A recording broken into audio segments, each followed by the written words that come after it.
Правда у каждого своя. Вот это факт, а вон две интерпретации факта. А реальность недоступна.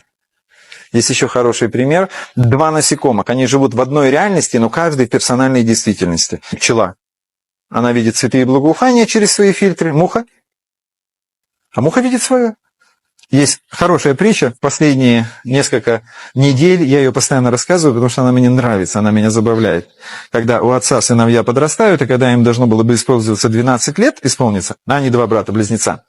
Но у них отличается только одно. Один абсолютный пессимист, другой абсолютный оптимист. И он думает, я им на день рождения преподнесу некоторый урок. Ну, и так как он не был стеснен в средствах абсолютно, он решил пессимисту подарить все возможные подарки, какие только могут быть, забить его комнату под завязку.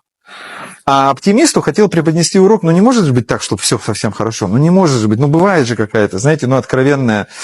И он положил ему посреди комнаты кусочек лошадиного навоза, такой внушительный. И приходит утром к оптимисту и спрашивает, сынок, как начался твой день? Отец говорит, ужас, полный, катастрофа. Как? Он говорит, ты видишь эту гору? Ну, так это же надо разворачивать, я же не знаю, что там, и это полный день испорчен. И вот вместе в этом состоянии они идут к оптимисту, который стоит задумчивый посреди комнаты. Отец спрашивает, сынок, как начался твой день? Он говорит, великолепно. А что тебе подарили? Он говорит, ну, походу, коня.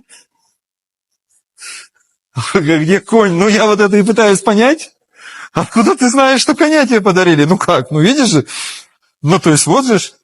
Да? То есть вот же ж. И вот представьте себе ситуацию, что мы идем по жизни со своими фильтрами, в своих рамках, в своих стереотипах, в своих представлениях о том, какая это жизнь. Видите людей, которые, что бы ни случилось, они ищут коня.